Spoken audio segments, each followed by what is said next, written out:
pass. Wilton makes a run ahead of him. Bergkamp suddenly changed pace through the centre. It's Bergkamp! That's magnificent!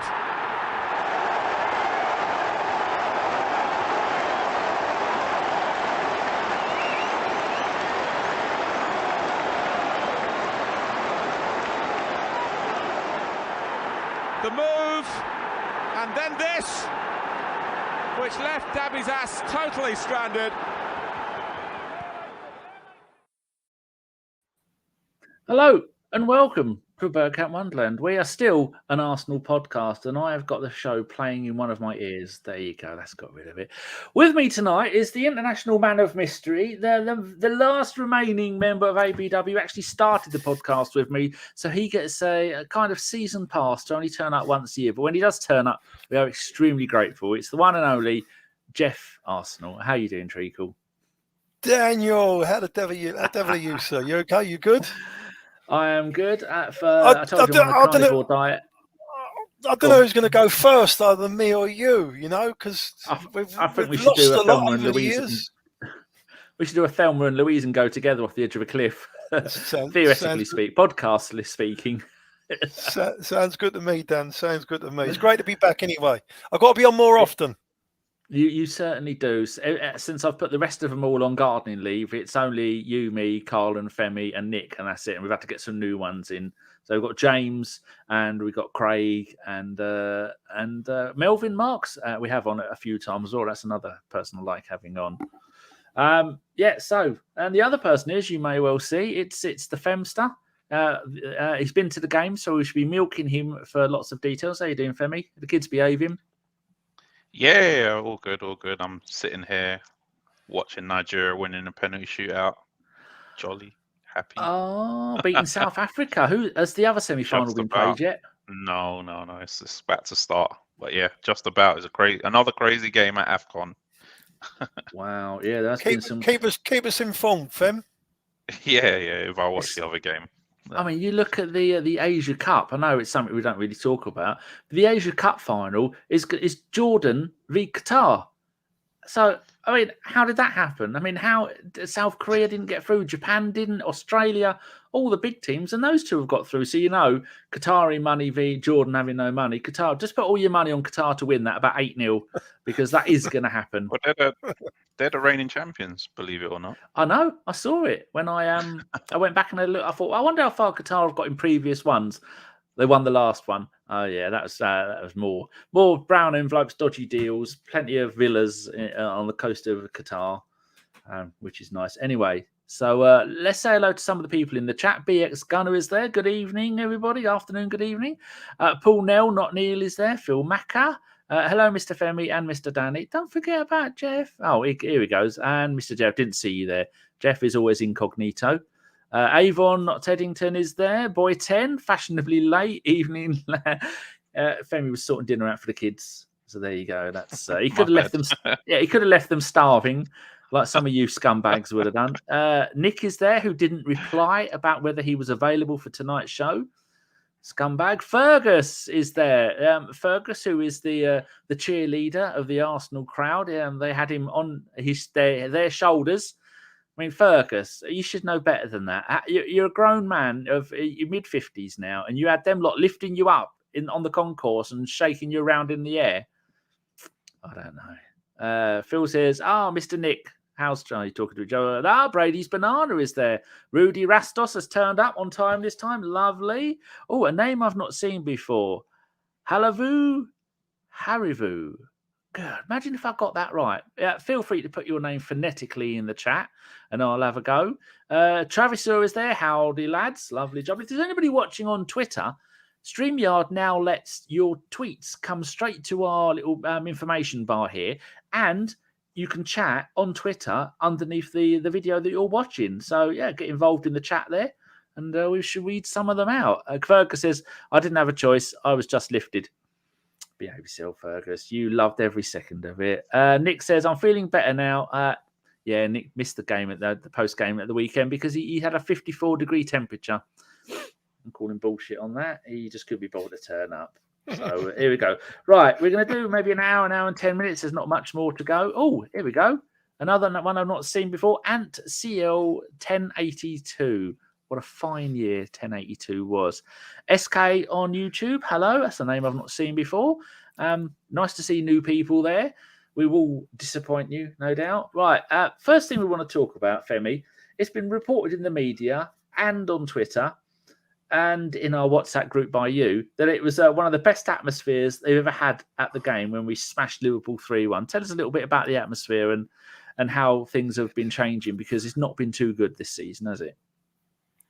Yeah, I mean, I hear the complaints about this season, but it's a bit strange because I think it's the type of football that we play that drives the atmosphere.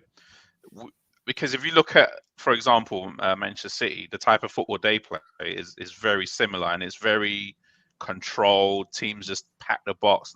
There's not much excitement in that, is there? Whereas last season, especially the first half of the season, teams didn't care. They didn't respect us, so they'll come at us. So it makes for really thrilling games. You know, sometimes we had sort of end-to-end games, whereas now, when you got 70% of the ball trying to break a defense down, it's really hard for a crowd to get into that attack versus defense stuff. But I think what I would say about Sunday is the club did a really good job in the morning with that. I don't know if you guys saw it, the hype video in the morning that they did. The video with Arteta and the team training at the Emirates, and then they bled it into scenes, you know, from last season, celebrations with the fans and getting the fans involved. Lots of clips of the fans. There was even a clip of a few podcasters as well celebrating in the crowd. You know, so it was about a 2.5 minute video that came out about 8 a.m. in the morning. As soon as I saw that, I was just like, yeah, I'm ready for today. And I'm pretty sure a lot of people saw that and thought, yeah, that hyped the game up. And then to make it even smarter, they always play a video right before the players come out. And usually it's a video of, you know, it's a mixture mainly of like the old players, the Michael Thomas. You've seen it probably, Danny, the Michael Thomas goal, the Brady goal, just before the players come out. But they replaced that this time with that same video that they had played in the morning. And I think that again drove the atmosphere. But I think everyone was just in there up for it and just wanted to make it.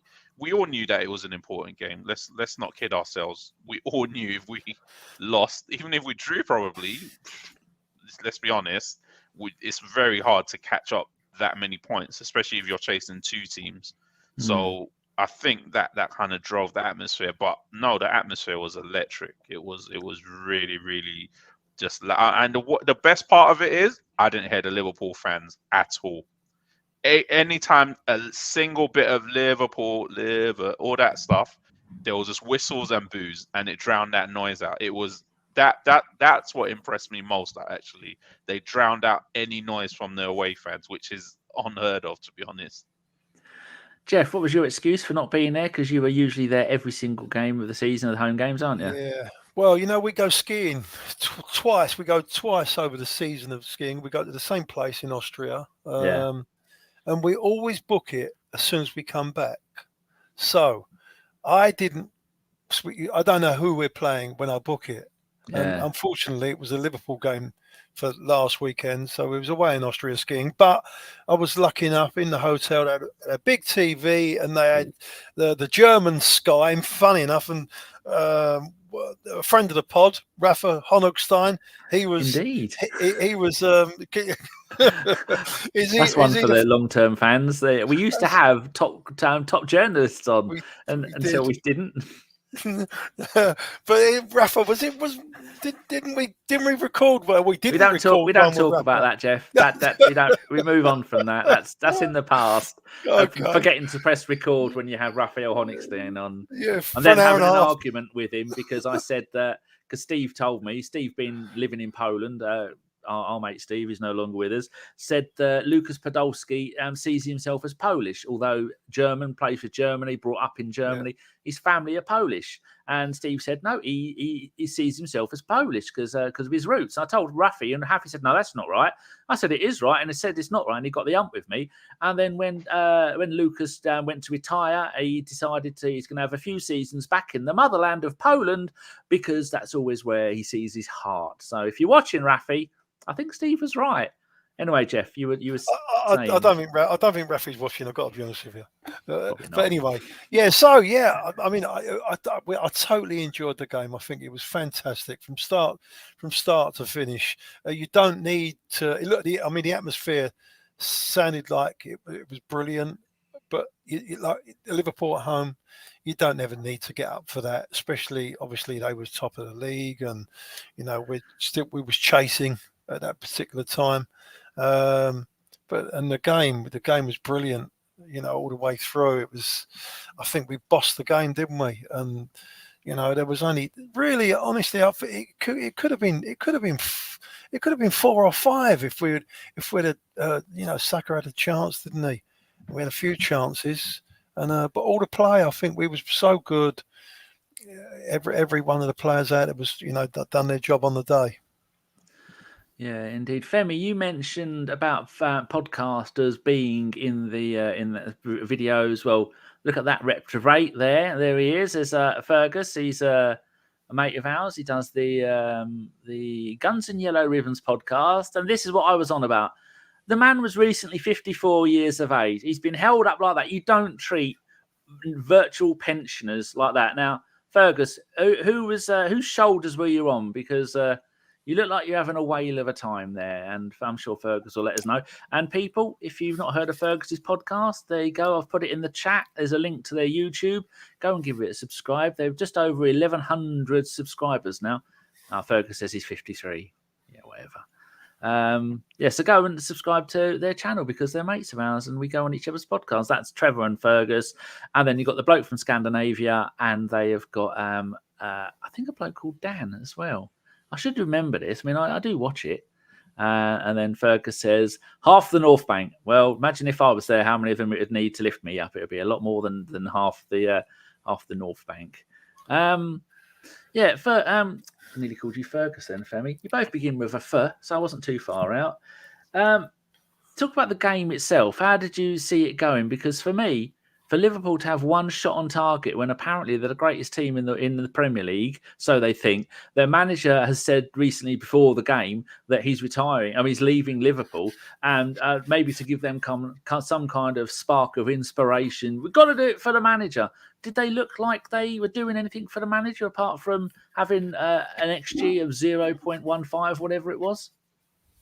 I mean, it's not the first time we've done this, is it? We did this to Man City as well. Man City had one shot in that game, I think, and it was in the 3rd minute, I want to say, from a corner. They did not open us up from open play either. So that's 2 big games. Even the Tottenham game that we drew 2-2, their XG, I'm pretty sure, we kind of gave them a couple of goals in that game. We've mastered the art of not giving teams chances, I think, or giving as little away as possible. I think the next step might be to master the art of not throwing the ball in our own net, which we're going to do on a regular basis. Nearly every goal we concede is, I know people say all goals are avoidable, but it seems to come from rain moments from one of our players or a couple of our players. We don't give away a lot of chances in games, to be fair. Even the games that we lost against, I think Fulham was probably our worst performance of the season, I would say. Yeah. Maybe Lons away, maybe. I would say that pretty similar to the Fulham performance. Apart from that, we've been in every single game. And the reason why we've been in every single game is because we don't give up a lot of chances. And there's so many factors to that. You would think it's just a Declan Rice thing, but it's the way that Arteta's improved us. He has to take a lot of credit for. He started when he first joined, building from the defense, didn't he? He built the defense. Yeah. People were complaining that we didn't score a lot of goals. Oh, we don't create a lot. We don't. Aubameyang doesn't get more than one chance a game. Remember all those days? And now we see the benefits of that, where now we can now start focusing on building forward, I think, I would say.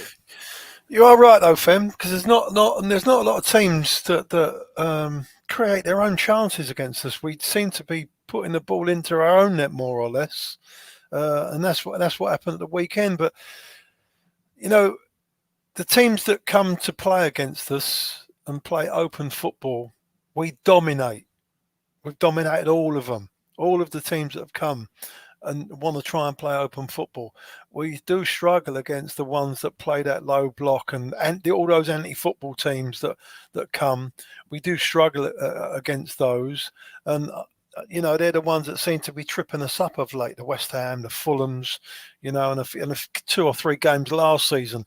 So we just got to try and master get him round those. The thing is, when you play against them low block teams and those anti-football teams, you must score first. That's the main thing. Because if you don't score first, you know, it's difficult, especially if we're at home, because fans do get frustrated. You can't help it, but it's not Arsenal. Arsenal want to play the game like they're playing and want to play open football.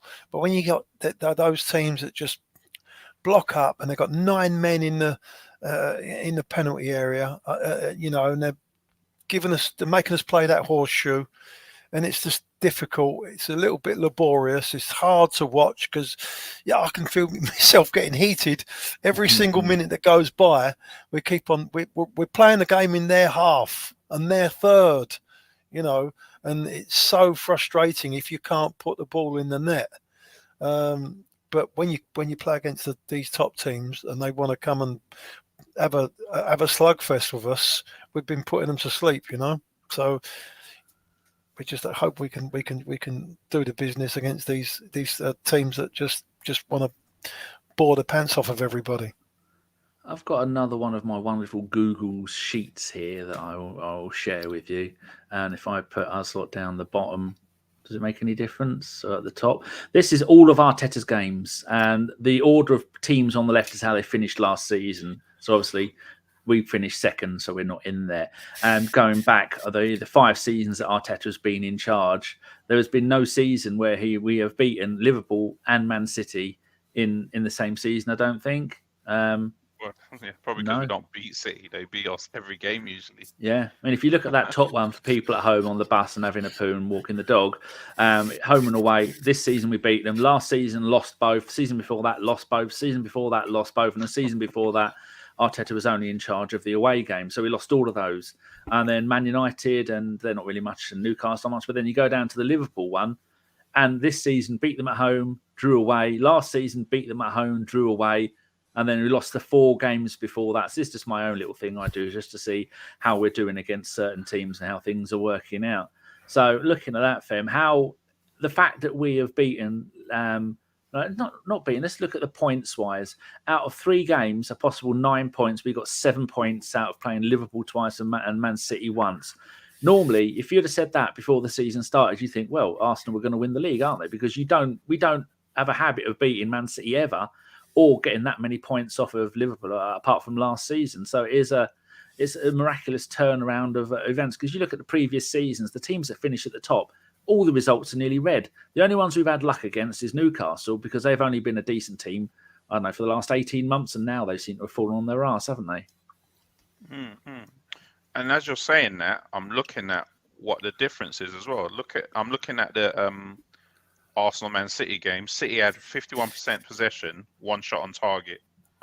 Liverpool had 57% possession to us, 1 shot on target. So that's the 2 best teams in the league, probably 2 best teams in Europe, and we've only allowed 2 shots, but we've given away a lot of possession to them, which goes to what Geoff was just saying about letting teams that come onto us are quite made for us. So I think it's really good. We've got to crack the Etihad and Anfield at some point. hopefully we can get something at the Etihad this season. You know, like I said, the teams are not blowing us away, so I don't see us going there and getting absolutely turned over like like you just showed us that we usually do. So that's obviously we still got some big away games this season. Still got some massive away games, but I fancy us at home to beat most teams. And what's interesting is I think that points to something in the Champions League. I would say that we could have a good chance in the Champions League with our home form against teams that will come onto us in the Champions League. The further you go, the game will be quite cagey depending on the away fixture, but the further you go, you'll meet more teams that do want to dominate you.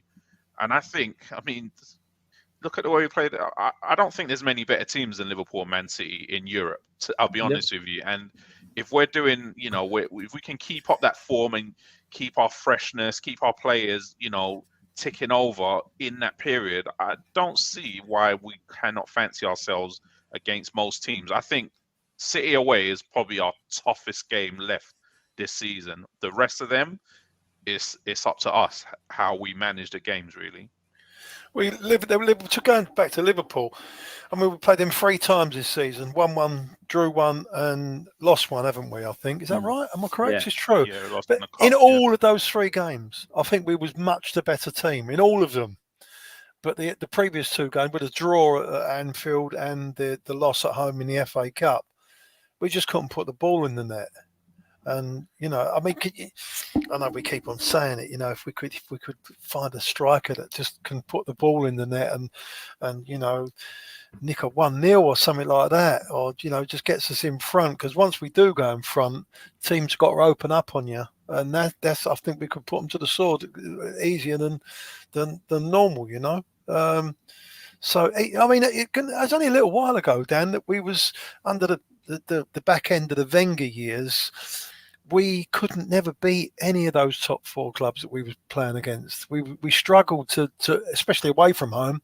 A record away from home in the last maybe 5 or 6 years of the Wenger years, we just could not win at Man City. We couldn't win at Liverpool. We couldn't win at Man United. You know, and that was one of our big things that we used to say all the time. We might beat one of them at home, but you know, over the 2 games where you're dropping 5 points or something like that, that used to cost us. But this year, so far, it's all looking good. And when we do go to Man City, I fancy us. I really do. I fancy we could at least come away with a point, and maybe we can turn them over. I don't see no reason why not. Travis Shaw says, shame we dropped a point to Villa and Newcastle, because if you'd have told me a few seasons ago we'd take 4 points from Liverpool and at least 3 points from Man City, I'd take that in a flash. Rudy says what we're all thinking. Love that we managed to beat Kloppo's team in his last season with them, which is lovely. And what else have we got? Paul Nell says, there is a big change in the hierarchy. We don't get embarrassed anymore. Avon says, spot on, Geoff.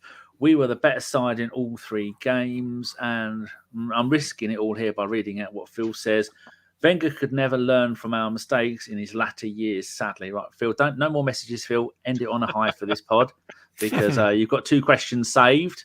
And yeah, that's a good one. You just start talking about his bowel movements like I do next. It's a terrible state of affairs. Geoff, you were starting to talk there a little bit about we needed a striker. So the next thing I've got to talk about is Havertz up front the answer to our issues. I mean, you look at him, he doesn't take any prisoners, does he? And he's not afraid of getting stuck in. And also, he likes to play the dark arts, doesn't he? He was rolling around like a circus tumbler at times, wasn't he? I like him. There's a lot of people that don't like him at Arsenal. They don't think he's worth the money. But you got to forget the money. We haven't paid it, right? And you know, it's what he does. He keeps the ball very well. He's given us that option of sticking him up top. You know, he's a big lad. Gets his shoulders out. He can hold the ball up. And he's decent on the ball, and you know, and he defends for us as well, and he does give us that option. And you saw that against Liverpool at the weekend. I think he had a terrific game. I really do. Yeah, I'm one of those who's not his biggest fan, but I will admit he had a good game on Sunday. And I think, to be fair, I think up front, the few games he's played up front for us, I think he's been decent. He's shooting and his striking of the ball is needs a lot of work. But he's, like you're saying, he's an absolute constant nuisance to centre backs. He stressed Kanate. I think brilliant, by the way. I don't, he basically handled Martinelli and Havertz, hoovering up the ball all the time. But it was just constant, just not stop from. And what I loved about his performance on Sunday was he lasted the full game, and he didn't actually play fully up front. He played like a withdrawn striker role, and he just caused Liverpool problems and up front. His closing down was really good. He's and then another game like the FA Cup game, he played more of a target man role in that game. So he does have different strings. And personally, I think he's better up front for us the way that we play, because that third midfielder I think has been a bit of an issue because he doesn't get involved a lot. He's more of a runner, running to get in the box. And I think we need someone who can get involved, who can have more touches, like Granit Xhaka did. I think we need that. I think that's one of the things that we're missing in that third midfielder. Although Havertz gets in the box, it's just something missing there. I think that whole, sometimes a manager can stumble upon something, can't he? I think even a great manager like Pep Guardiola, he stumbled upon that John Stones pushing up from centre back thing. I think it was the game against us at the Emirates in the second half where they didn't have a left back, and they were playing Bernardo at left back, destroyed by Saka in the first half. They changed it up, and then they never looked back. They went on to win the Champions League playing that formation. We played a formation on Sunday that had Jorginho and Rice and Havertz up front. Why not go with it? It worked.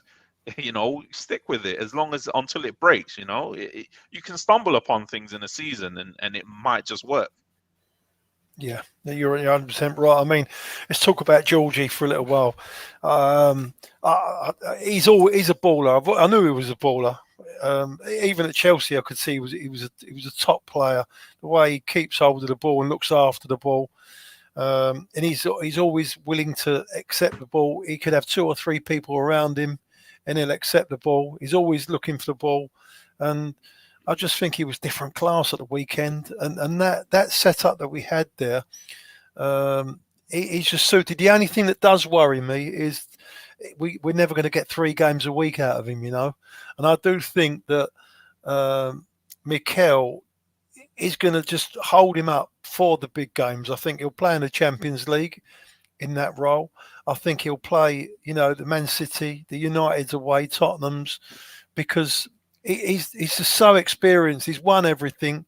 He's been around the block a few times. And I know he's not the quickest to cross the grass, but he does make up for it. He does make up for it in his experience and his play, and he's got pictures in his head when he does go over the halfway line. He's got them pictures in his. He can thread a ball through the lines. I think he's a top player, and if we could, I'd extend him. I'd extend his contract, and I put it on Twitter the other day that I think there's a coach in him as well. I really do, and I would.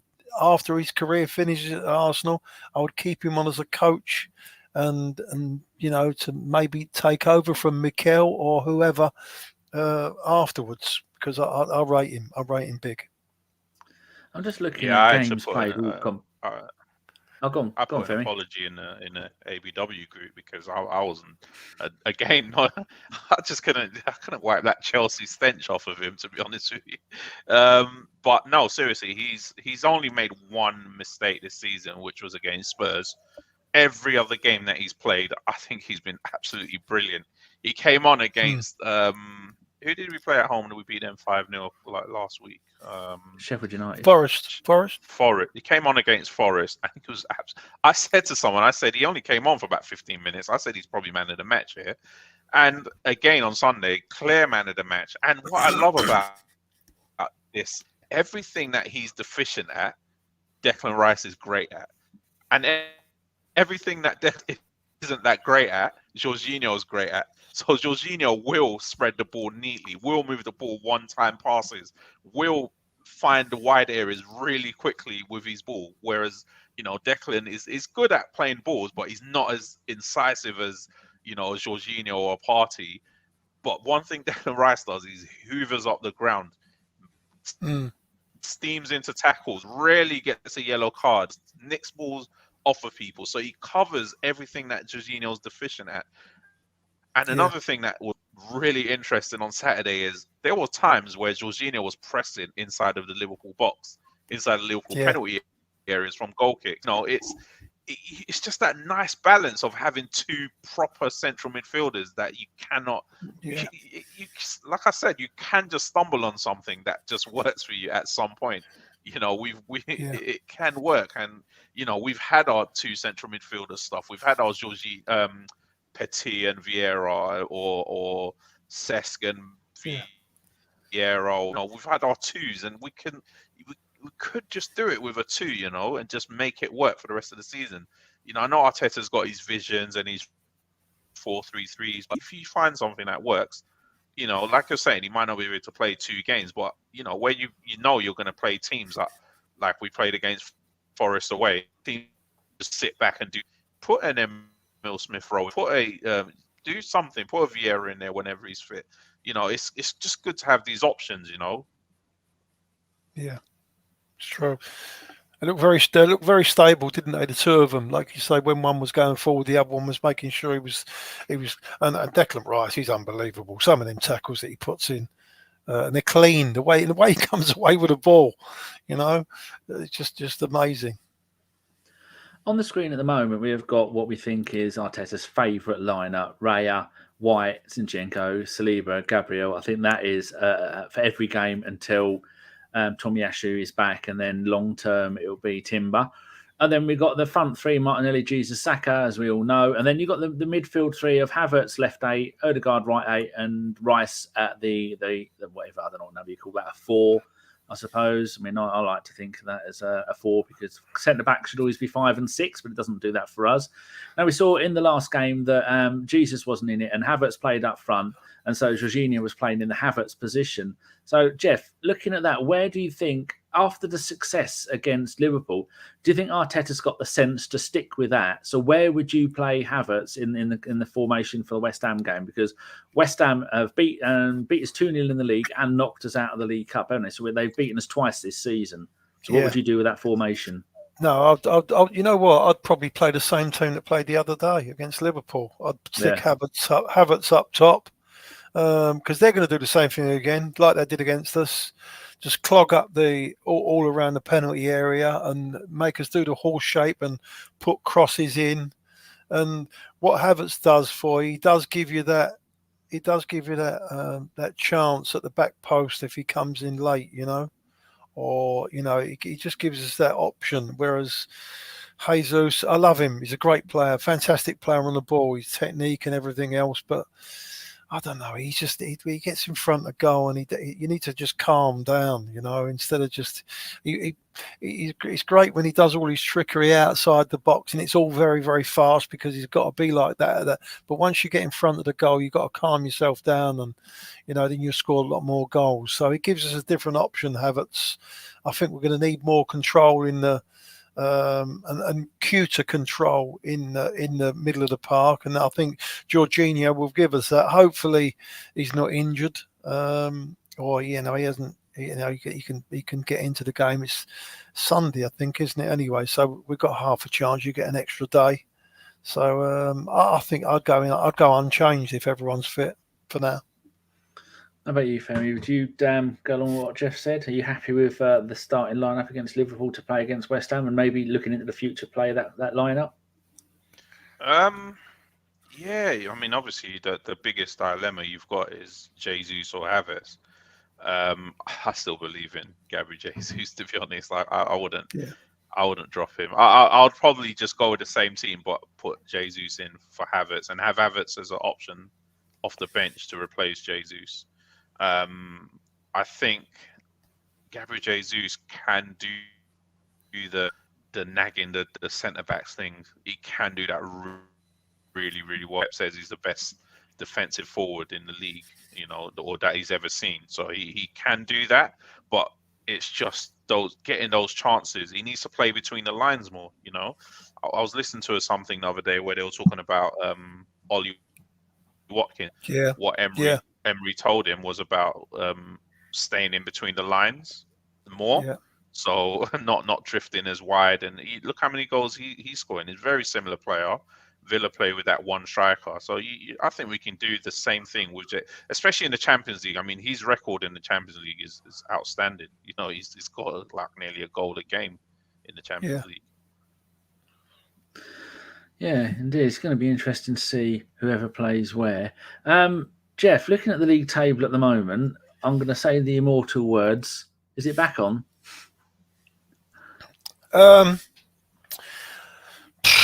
Why not? Why not? I mean, if you look at that table now, it's only a couple of points, all right? Game in hand for Man City. I've got to be honest with you. I can't see anyone past Man City, mate. It's just they've got so much strength in depth, and they've been there so many times.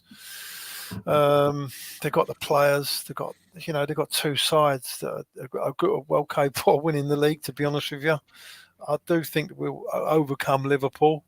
It'd be interesting to see now how they react to a defeat, and obviously the Klopp thing, because it could go either way. They can all pull together and really have a go for it on the strength of knowing that it's his last season, or they could lose a little bit of heart. So it's be interesting to see how they get on. But it's going to be. I think it's going to be between the three of us, and I think if we can, we're getting all our players back now. Hopefully, we've had our bad run, of a couple of defeats. Hopefully, we can go on there. But West Ham at the weekend is very, very important. That's as important as the Liverpool game. We need to go there and make a stand. They beat us twice this season. We need to go there and beat them well. And we should beat them well. We need to score early. And if we score early, we could go. It wouldn't surprise me if we go and win 3 or 4-0.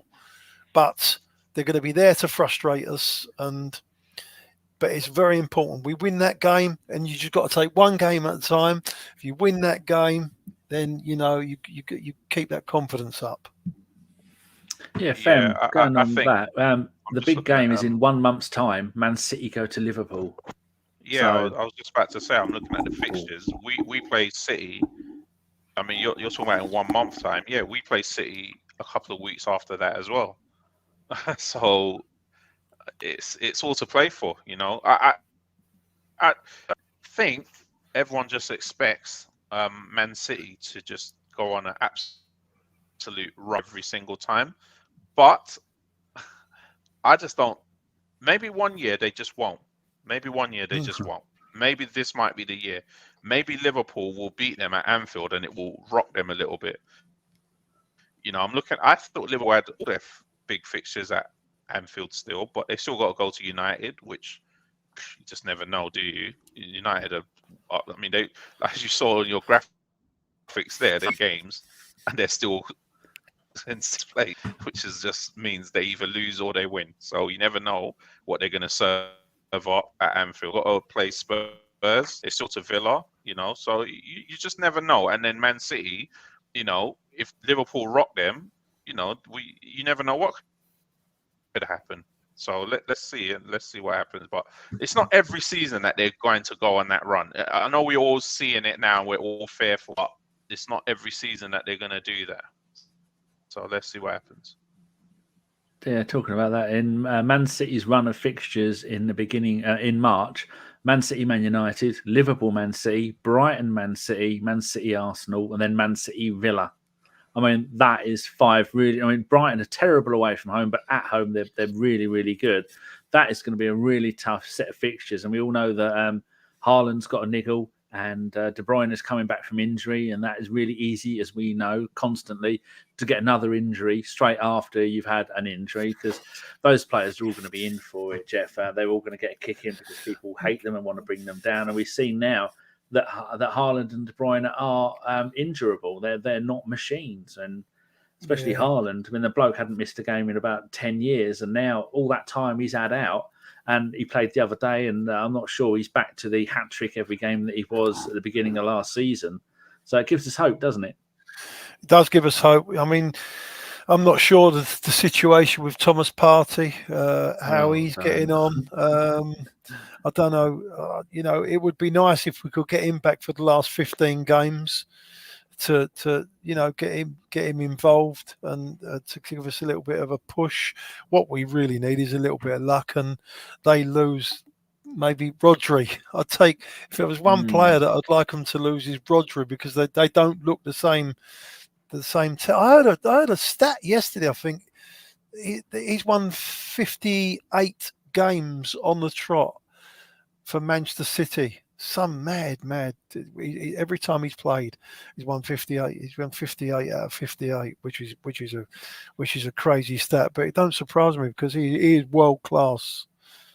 We could do with a little KDB hamstring tweak as well. Since he's come back, he's been phenomenal. I mean, you forget how good he is. You just think, he's so good. He's literally changed season. So we could do with but like you said, the Partey stuff. I mean, when Arteta said it could be weeks, it could be be days, it could be weeks. Like, my goodness, what's happened there? So I wouldn't. I'd just discount him so much. Let's see what we can get away with. But the next few games are really, really important. I think I see why they came back from Dubai saying every game is a must win. Because you've got two teams that refuse to lose. There's the fixtures for the next 2 weekends worth of fixtures, Femi. For people at home, it's Man City against Everton, Liverpool against Burnley, and then we are away at West Ham.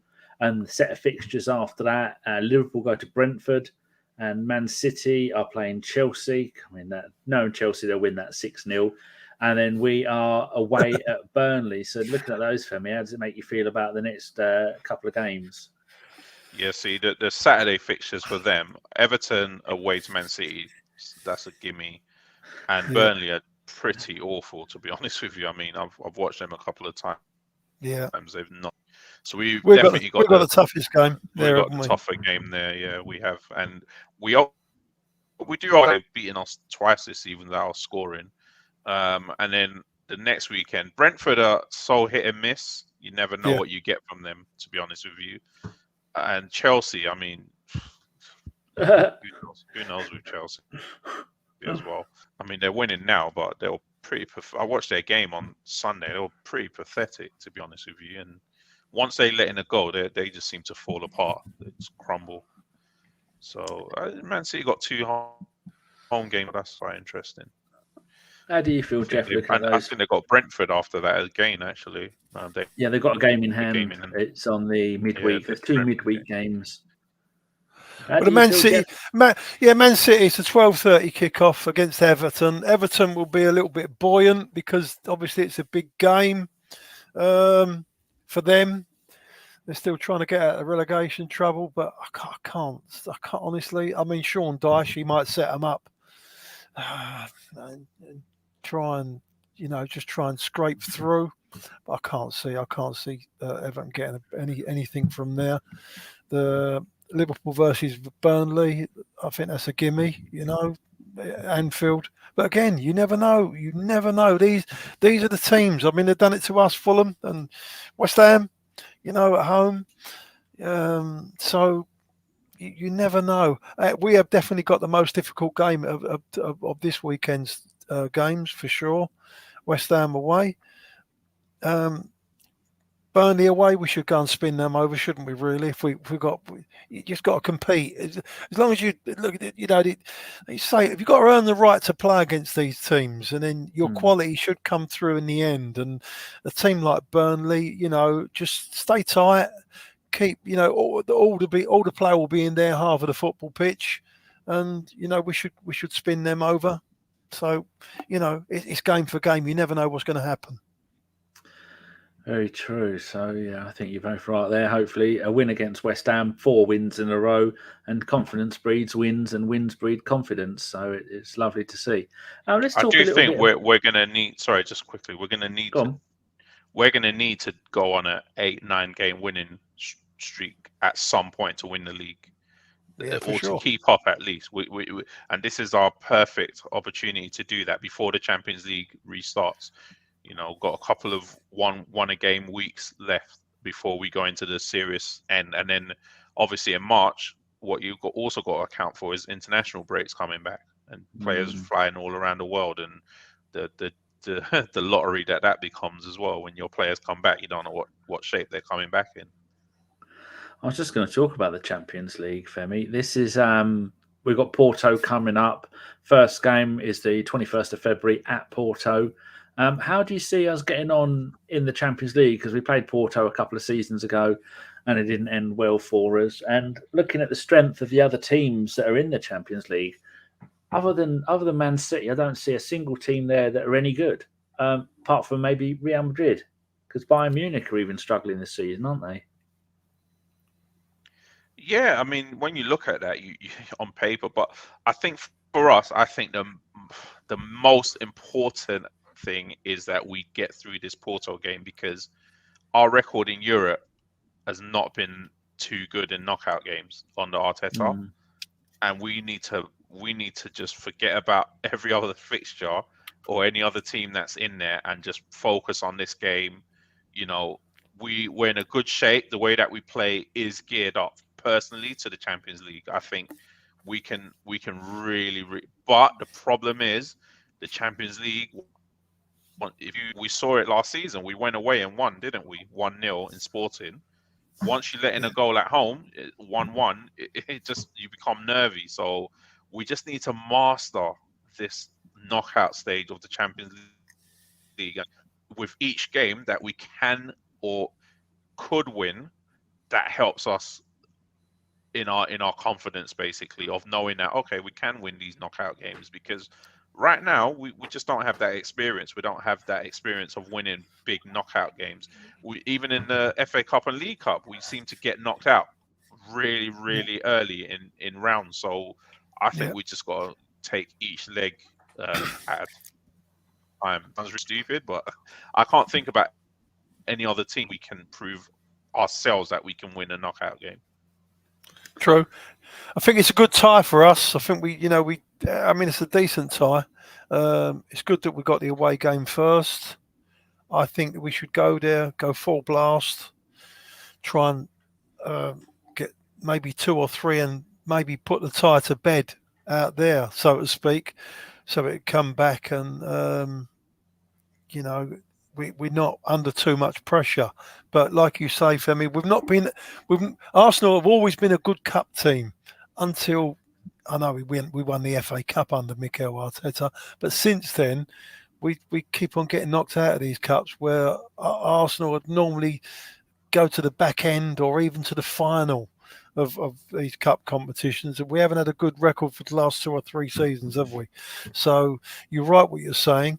Cup competitions, the knockout stage, we do need to prove a point there, and hopefully we can do it. Just look at Porto, their record. I mean, they've pretty much every big game that they've played this season, they've lost. So they've got quite a good league record. They've only lost 3 games, but anytime they come up against Benfica, Sporting, they've lost. Barcelona, they've lost. And every other game, they just win. Oh, yeah. So it must be something to do with, That's what I mean. The way that we set up, a lot of teams will find it really difficult against us. I think we should be all right. I think. Well, I just hope they come out to play football against us, because I think, you know, we go up and we proved it against the Premier League teams, and obviously the Premier League is probably the toughest in you know, maybe world football overall. So if you come out and you know you don't play the anti-football game against us, and we do have a game of basketball, so to speak, I think we should be able to overcome these teams. Well, ask PSV. Looking at that, ask PSV, Geoff. PSV, they've won every single. Oh no, they've drawn 2 now. I was before they drew with Ajax at the weekend. Oh, there you go. They've won 18 out of 20 games in their league. The only game that they've lost this season was when we absolutely smashed them at the Emirates, because they showed us no respect. But looking at FC Porto there, Geoff, you can see played 20 games, scored 33, conceded 15. That's roughly every game 2-1.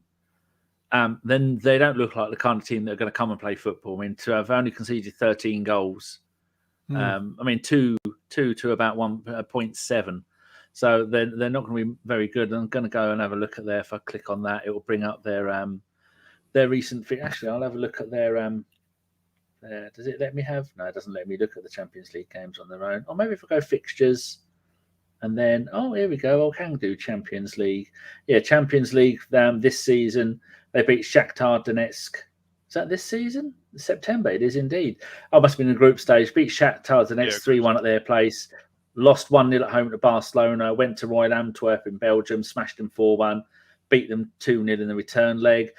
Barcelona beat them 2-1 at the Nou Camp, or Camp Nou, and then Porto beat Shakhtar Donetsk 5-3. So it seems to be their cup games, their Champions League games, Geoff, there's plenty of goals, but their domestic games, there doesn't seem to be that many goals. So it does make you think that that there are going to be goals in this game. And if there's goals in a game, that means they're going to be open, and if they're open, that means the Arsenal are going to take them to tea, doesn't it? True. You can see they've scored plenty of goals, so hopefully they do. They're open if they play open against us. But you know, these managers nowadays. Who's in charge of Porto now? Any idea? Anyone that we know? Hold on, if I go there, see if I can find it. Porto. Does it say the manager? No, I think you have to go to a game, and if you click on a game, it might say the manager's name. Sergio Paulo Macundario da Conceio. Never heard of him. That rings a bell. The surname. I've got no idea those Portuguese names. It's the sporting manager that is the one that's making waves, isn't he? He's the one that everyone wants. I think he's been linked with Liverpool. He's the one that beat us. Was it last season they knocked us out? Yeah, I think it was, wasn't it? Sporting beat us last season. He's I said earlier. Making waves. I said we didn't have much luck against Porto last time, and it wasn't Porto. It was Sporting. Yeah. So I'm just going to go and have a look and see who their manager is. Porto. They got it under FC or no? Just Porto. And see if there's a manager that we've ever heard of, because they do tend to have some decent managers. Here he is, Sergio Conceição. He's 49 years old. He's managed Nantes for a couple of years, Victoria Guames, I think we played in the Europa League, Sporting Braga, Academia, and then a couple of other ones. 56 games for Portugal as a winger. I mean, as a player, he was at Lazio, Parma, Inter Milan, Lazio, Porto, Standard Liège. Yeah. So he's been about a bit. I wanted to go and actually, I'm going to stop sharing the screen. I'm going to ask you to stop screen. Right. We said that the last game that we played Porto, we beat them 5-0. I'm just going back and back. I want you two to guess the 5 goal scorers. So it was on the 9th of March 2010. I know one for sure. Oh, go on then. Nicholas Bentner scored a hat-trick, didn't he? You've got it. Jeff, He did. Jeff, can you name one of the other? Our very own Ellis Mel might say that's the only reason he goes to football is to see one of these goal scorers. He says it all the time. He even says it in his bio, I think. Don't know. Theo Walcott, Was he playing at that stage? No. 2010? No, maybe not. No, I don't know, Cesc? Dan. I can't remember. No, not Nasri. Nasri was one of them, but that's not why. It's that saying, isn't it? So they're only here to see. Only here No? to see. Anybody? Yeah. I don't Oh, have a people, clue. somebody in the chat must know what it is. It's people say, "Really, I'm only here to see." The Arsenal. It's a player. Now, Denilson didn't score. Boy 10. I'm only here to see a Boué. Oh. He scored? Yeah, he scored. 66th minute. I'll line up that day, Geoff. Don't cry. Manuel Amunia in goal. Centre backs of Vermaelen and Campbell. Full backs Clichy and Sanya. Up until I started podcasting, I always called him Sagna. And then up front, we had... this was the days, remember when they had a run of games where Arshavin and Bentner played together and they were brilliant. So Bentner up front, Arshavin on the left, Rosicky on the right with a set of a midfield trio of Song, Diaby and Nasri. That's some decent players there. And Nasri. And Aboué, Denilson and Walcott were subs who came on. I bet Eduardo. Van Persie was probably injured, wasn't he, as usual? Injured, of course, yeah. The subs were Fabianski, Silvestri, Traore, Walcott and Eduardo didn't come on. And on the bench as the substitute goalkeeper for them was a bloke called Nuno, and I was getting excited then, thinking it was Nuno who is the goalkeeper and the manager of not Wolves now. Anyway, moving on from that, what other things did I want to talk about? So how far do you think we can get in if you had to sum it up in one sentence, Femi? How far do you think we're going to get in the Champions League? I think semi-final. I just don't see us. That Wembley. I want to go to Wembley to watch Arsenal in the Champions League. Geoff will sort you out. $2,000. You know if you're lucky. Be more than $2,000, I bet. You know what it is? If we can avoid, this is going to sound really strange, but a team like Inter or Atletico, those two teams are weirdly troublesome because they play the type of football that I would not. They play like the type of football we come up against in the Premier League, but an elite version of it. Defensive, very fast on the break. Atletico and Inter Milan. Inter are rubbish. I watched them at the weekend. They're my team. They're terrible. They're rubbish, but they did control Juventus. They did. They could have. Bayern Munich are not great, but they have a lot of firepower. Same with they got a one-man team. Real Madrid have a lot of firepower as well and good midfielders. But that's the only team that worries me, apart from City. You know who wins out of Napoli and Barcelona? Well, this is. Napoli are done, aren't they? They're rubbish now. Yeah, Napoli are pretty dreadful at the moment. Barca ain't that much better, are they? No, they're not. That's the problem. They're both rubbish. But they we go Barcelona. They signed that young Brazilian who seems to have made them a little bit better the last few weeks. So we're going Barcelona, Paris, Atleti. I think I'm going to go with Inter. They'll beat them into submission with boring football. Yeah. Dortmund are an absolute mess at the moment, so PSV are going to probably get through there. Then Bayern and City and Real Madrid. So, honestly, the only team that I'd really be scared of there would be Man City. Yeah, I said that in our pre-season thing. I said if we can avoid Man City in the final, then we're like Boy 10 says, we're probably getting into the semi-finals at least.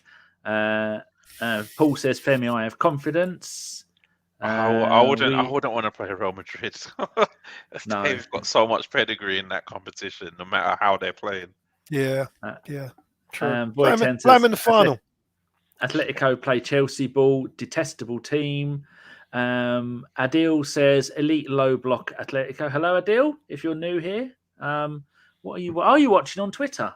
Oh, nice. Phil says, isn't there usually a general sale of some tickets early doors?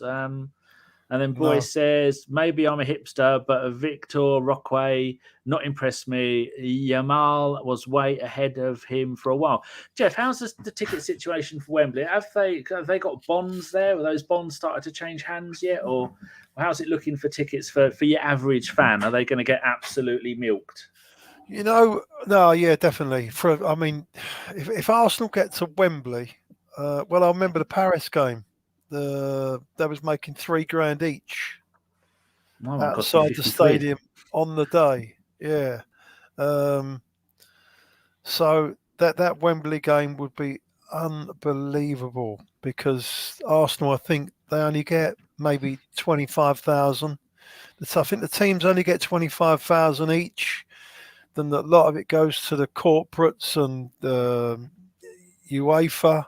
They just and in each team gets an allocation of tickets all the way. The teams that have got further and further into the competition. So it's going to be. It's not fair, really. They should bust it up where we get at least 35 or 40,000 each, and the rest goes to the UEFA and everything else. But it's a shame. But if we do get there, 90,000 stadium, for God's sake. Yeah, all the season ticket holders won't get a ticket. No, they'll do it in drops, won't they? So it will be people that have been to European away games probably get first dibs. Yeah, will just trickle down. Maybe 7.5K maybe to season ticket holders, and it will go to a ballot. Yep, correct. Geoff, without giving away any of your trade secrets, working in corporate hospitality, of those, so you say 50 are going to go to the clubs, and then another 40 is going to go to other things. Of those other 40, how many of those are sold on because the people don't really want to go, but they're still getting free tickets? Is it a large proportion? Yeah, of course it is. Yeah, it's just it's money, isn't it, Dan? These all confederations get tickets, Football Association and everything else. They'll get tickets to give away. No, of course they don't. They make their way onto the black market, don't they? Or there'll be companies that'll be bidding massive money.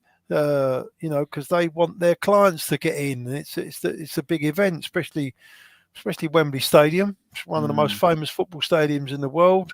The biggest club cup competition in Europe, maybe the world, is the Champions League.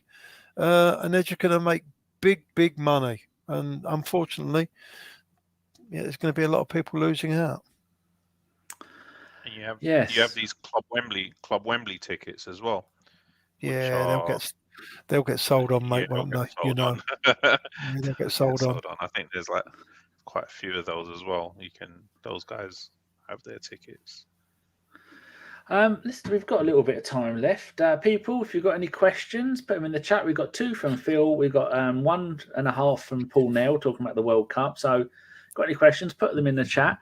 Geoff, how do we feel about the bullshit rumours about Arteta leaving? He's not going anywhere. He's probably going to sign a new contract. But the Liverpool and the Barcelona jobs, who would you put your money on going there? Because last night, Bayer Leverkusen, after about 40 minutes or 1-0 down in the German Cup, come back to win it 3-2. So Alonso there this season, 30 games, 26 wins, 4 draws, 0 losses. Do you see somebody like that getting either of those jobs? Because he played for Real Madrid, Liverpool, and a German side. What do you see happening? I do think it's a poison chalice that first, whoever goes in at first is, Arsenal have found it that way. Man United have found it that way. I just think it's going to be really difficult to someone to go in there unless they're going to play a very, very similar way. Xavi Alonso, I don't know what style of football he plays. He doesn't play he doesn't play a similar way to Klopp. Is he defensive? And he also up front. Yeah, and he also plays quite more steady Eddie football, controlled Spanish type football, rather than that sort of up and at crazy heavy metal style football. Yeah, so there's going to be it's going to be. I think he's nailed on for the job, though. Really, he's got to be the first one in line, isn't he? I'm not sure who else has been put in the frame for it yet. As yet, Serbi's number 2. And then, Yeah, like I said, I the like De Zerbi. sporting managers number 3 choice as well. I forgot his name. It's a big job, though, isn't it? It's a huge job that at Liverpool. I mean, Xavi Alonso's only been a manager for Real Sociedad B. He was manager for 3 years, but Bayer Leverkusen only took it in October 22. So he's only been manager for 67 games. You couldn't surely let him go and play manage Barcelona or Liverpool after that. He started at Real Sociedad. He had 5 years there, and then he had 5 years at Liverpool, and then he had 6 years at Real Madrid, and then 3 years at Bayern Munich. I mean, and then plus, how many games did he play for Spain? Did he play a lot? He played 114 games, 16 goals for Spain. So he's almost had like a perfect career, hasn't he? And he's having a magnificent career as a manager. But I can't see. You'd be mad to give, like you were saying, Geoff, whoever took over from Arsene Wenger, poison chalice, Alex Ferguson, poison chalice. And back in the days, Bob Paisley and Kenny Dalglish, I think it's Graham Souness that took over from Dalglish, or was it Roy Evans or something like that? It never turns out well, does it? Well, it's just such a big club. Same as with Arsenal. When Unai turned up, great pedigree, great in Europe.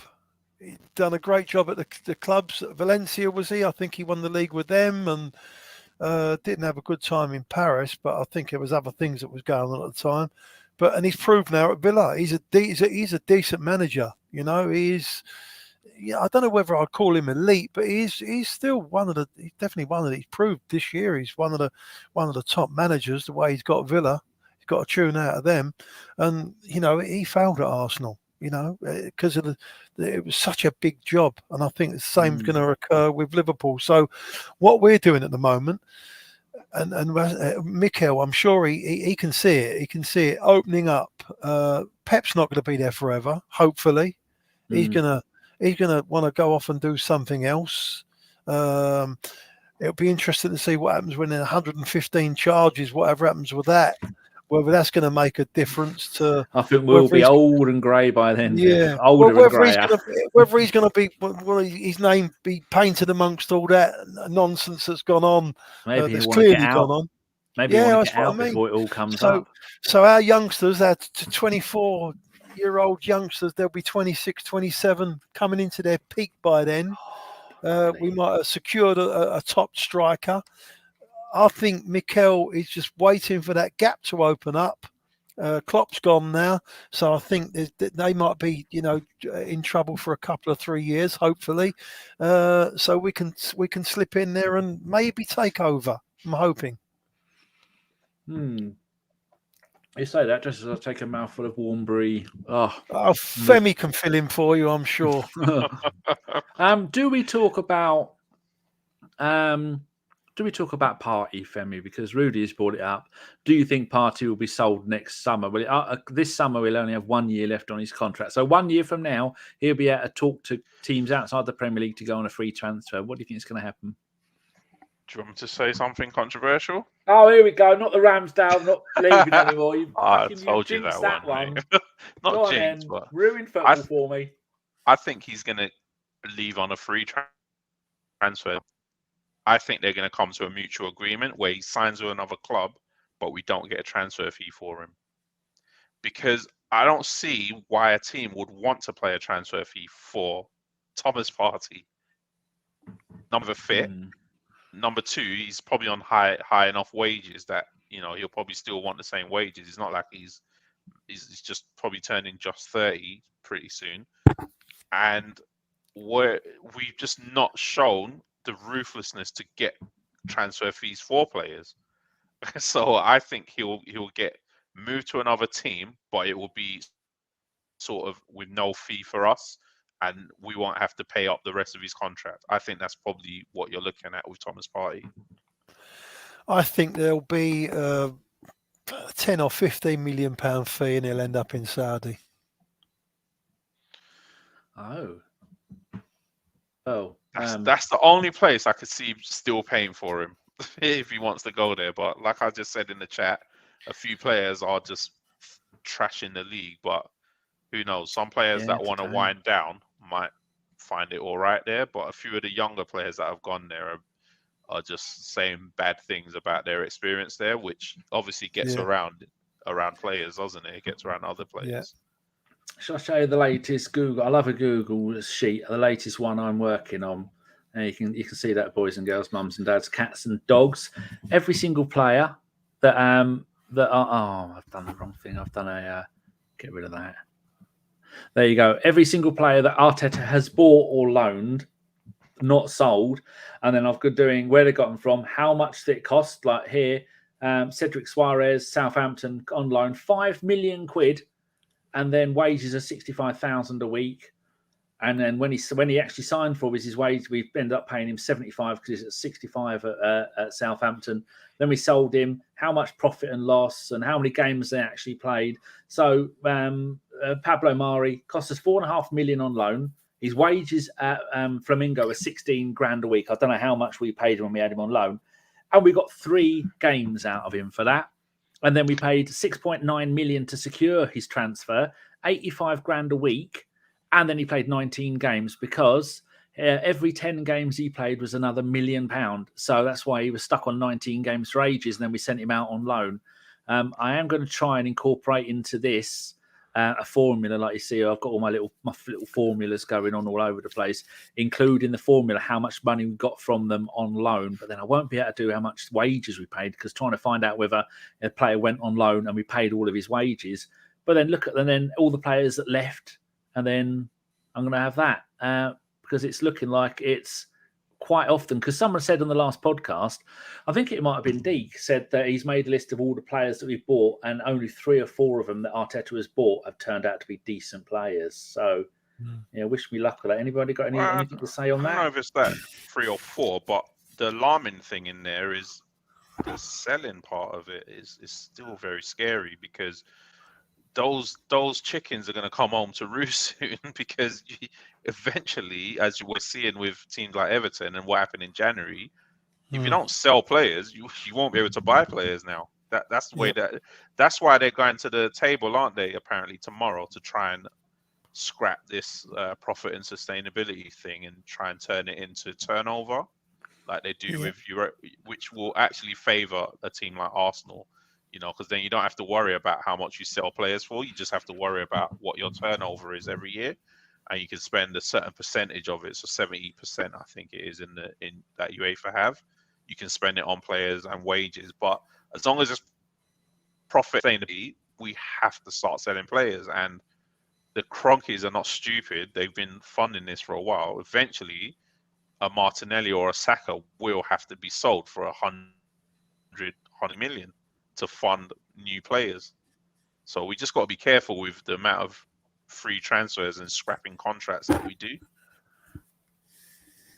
Yeah, good point. The only problem with that is, though, Geoff, that if at the moment it's almost putting us on a fair playing level field with the rest of the European teams, because they are not going to vote for something that isn't going to help them, because this has really curtailed the whole Premier League's transfer spending in the January transfer window. So European teams are thinking, okay, they've not nicked all of our best players, all of our best young players, but then we get so much money from TV rights that if they do come in, like Femi was saying, and it's how much profit you make a season or based on that, then the English football is just going to destroy the rest of Europe, because they're going to go, well, you look in Spain, they don't have parity of TV revenue.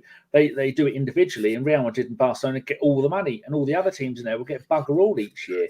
And the same in Italy, it's a mess over there. The same in France, where they had that big deal, and the big deal fell apart. And there's just going to be more dominance for English teams buying everyone's players, because they're going to go, oh, if it's done on percentage of your, do you say 70%, Femi, you're allowed to spend of your profits? 70% of your turnover, yeah. Then that means that's going to be so unfair for the rest of Europe, isn't it? And should we worry about that? Because I know back in the day, Barcelona, Real Madrid and Italy in the 80s, they didn't give a shit about us, did they? Well, Barcelona are going to be in trouble sooner or later because of their misdemeanors has gone on in there for, I don't know, I don't want to blaspheme them too much, but I think they're in trouble in their own country. But I mean, we might turn into that superpower that we was promised we would maybe 5 or 6 or 7 years ago because of it, you know. So because we have got a big turnover, and if we start winning cups and trophies, we'll get bigger sponsorship, and it just blossoms from there. All we need is Klopp to go, Pep to go, and then at that 70% of turnover. I've already forgot what you said. For me, if that happens, then Arsenal are going to go on and win everything, just like Man City did for maybe. Well, Arsenal are literally a sleeping giant. Yeah. You know, we are a sleeping giant at the moment, and if we could win a league title, then we can crack on from there, and it will be all we can fund ourselves. And if they can get round the Man City and the Chelsea business, obviously Chelsea are struggling at the moment. You can see what's happened to them, and hopefully it's a level playing field. Then we can. I think we'll have a right good chance. We're going to make an absolute killing this year, by the way, on TV rights, because last year I think they released it. We were second only to Man City, and now with the Champions League TV rights, we're going to make an absolute killing of money this year. And one thing that I will say before you go on to questions, at some point Arsenal and the Cronkies are going to have to look at this multi-club system, because it's not being stopped, and the UEFA president is more encouraging it than anything. And if we just saw what Man City did this week with that player, getting a player from Girona, who was from a team that they own in France as well. He didn't play a game for the team in France. He got parked in Girona, and now he's going to Man City. So the obvious thing is the destination was always to send him to Man City, but they basically it's basically like a loan system, isn't it? Man City. It's not like they're negotiating with themselves, are they? We have to get smart with that, because that seems to be the way that football is going. I think the Premier League are on it though. They've noticed what's going on, and I think they're just about to put some kind of rule in that you can't you can only have so many players from one of your teams. They tried to do that, didn't they? And then the clubs voted it down. If you're unaware of this, people, it's Man City, which are owned by the City Football Group. They own 100% of Melbourne City in Australia. They own 65% of Mumbai City in India, 80% of New York City in MLS, 100% of Montevideo City Talk, TORQ Talk, and I think, where's Montevideo? Is that in Mexico? Possibly somewhere in South America, if not Mexico. They own Troyes in France, 100%, Lommel in Belgium, 99%, Girona in Spain, that have come from absolutely nowhere and are now fighting for the title, 47%, Sichuan Jinuji in, I think that's probably China, 46%, Yokohama Marinos in Japan, 20%, Palermo, my Italian team, little Italian team, 94.9%, and Bahia in Brazil, 90%. And they're just going to go around club to club to club and do stuff like that. And like you were saying, Femi, it's something needs to be done about it, because it's you can just. I mean, we all laughed at Watford a few years ago when the owners owned Granada and they owned Udinese, and players would go from one to the other and then get loaned to Watford in the Championship. They ended up having about 25 players on loan from those two clubs. And it's just an absolute joke. And because, Man City just bought a player from Girona. What's the link with Pep Guardiola and Girona? His brother's the chairman of Girona. All this stuff is just really weird, isn't it? It's quite weird, this stuff that they're allowed to do. It was never allowed in football before. All of a sudden, it's just like a norm. Yeah, he's brother. Well, they're finding ways to just bend the rules, aren't they? They're very clever. They're very, very clever. They've got the money, haven't they? They've got the lawyers and the money. Yeah, I'm trying to find who this player was that they've bought from Girona. Looking at this season, players out. One of the best players in the league of this season. No, it doesn't. It doesn't say. Yeah. So the only one that. Oh, here we go. No, that's not it. Jan Couto, Brazilian. Oh, is it Savio? Yeah, that's the one. Savio, 19-year-old forward. He went from Atletico Mineiro to their French team Troyes. Then he went on loan to PSV twice, and then he's on loan at Girona. And then, he said he's going to be He only went there for 6 million from the City Group. Oh, it's good that they're putting it in there. Atletico announced an agreement with the City Football Group for the transfer of Savio. I mean, when you're doing deals with the company that owns all the clubs, rather than Man City or Troyes or whatever club it is, when it says in here, did a deal with City Football Group, you know you're in trouble. That's worrying. Right, questions. Phil Macker is more of a point. He says, did anyone see Match of the Day shamelessly sucking up to Liverpool playing highlights and clips package of Liverpool's goals and Klopp's best moments against us before they showed the game highlights? Absolute scum. Phil's question is, do you agree that Trossard has not had enough praise for his brilliant goal? And if City or Liverpool had scored, then the media would have been creaming themselves, Geoff. But I'd take that back a step and go the ball from Gabriel at left back across the entire of the pitch to the feet of Trossard. That, not enough has been made about that as well. What do you think? Oh, wait, 1 minute. So, do you agree, Trossard? No, praise for his brilliant goal. You know what?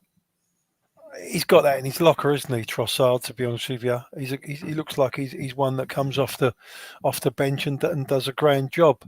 I think he's a quality player as well, and that is exactly what you need. You need someone that can do that. Come on, and give you a bit of energy. I mean, I honestly thought he was going to the corner flag. I think there was only maybe 4 or 5 minutes to go or something. I thought he was heading to and I was actually saying, no, go, just keep the ball, get to the corner flag, turn around, try and get a corner or something like that.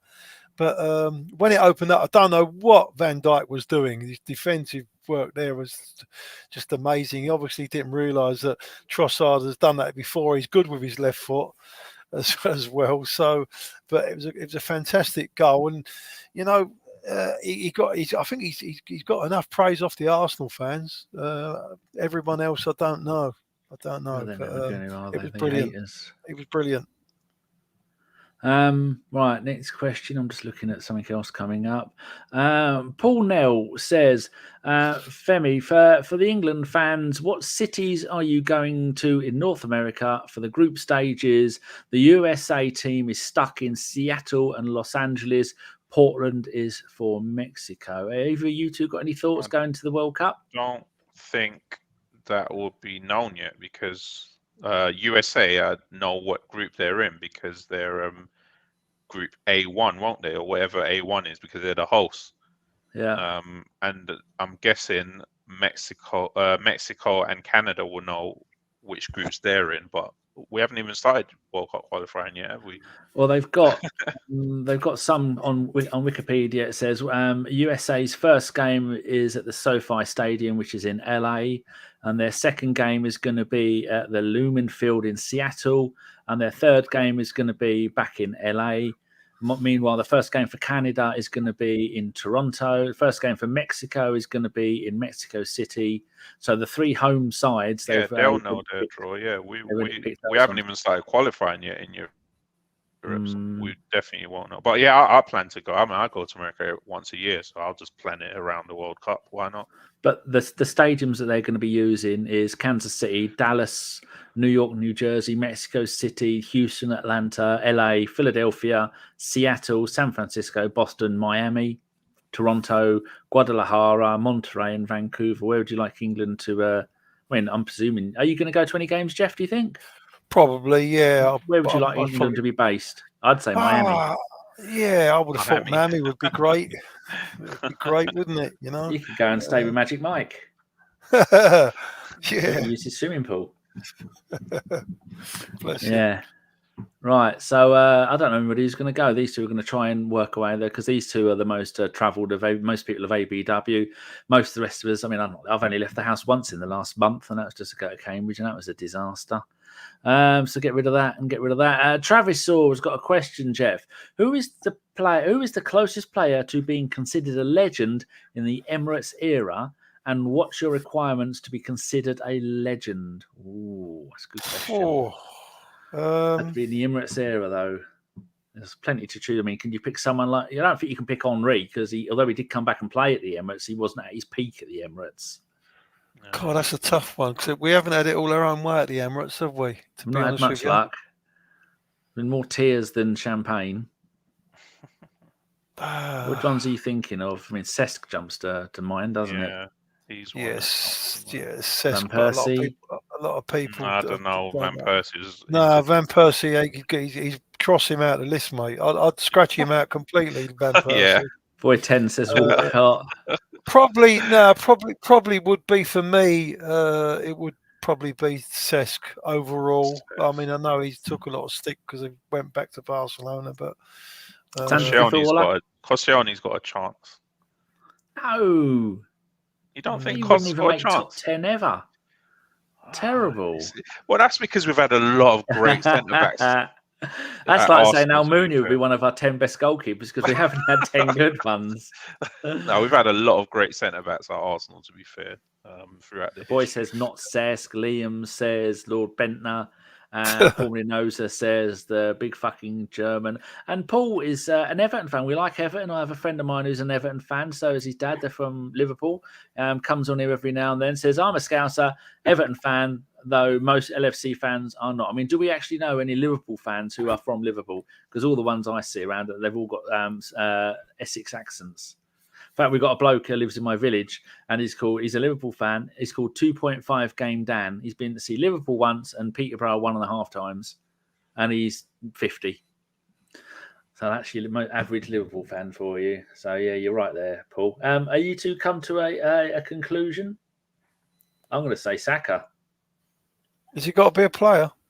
Saka is not. Well, who else are you going to pick? Arsene Wenger. Oh. I don't know. Let's go and have a look. Liam says Santi as well. So the question was, Santi, mate. Santi, yeah, what a player in. It's got to be a player. Got to be a player, yeah. I don't know. Is Van Persie off? Who's our third highest goal scorer? Of all time, all competitions. Oh no. This is. I don't know what record this is. Because Cliff Baston, so no, it's not Van Persie. I'm just trying to see who scored 100 goals in the Emirates era, and it's just the most number of goals ever is Henry with 228, and then it's Wright with 185, Cliff Baston 178, Radford 149, Jimmy Brain 139, Ted Drake. Van Persie is 1, 2, 3, 4, 5, 6, 7, 8, 9th. With 132. So he did score over 100 goals. So yeah, they can say to Walcott and Bergkamp. Yeah, that's what I was going to say. Walcott scored, but he was. Smith. But I'm just looking at the Emirates era.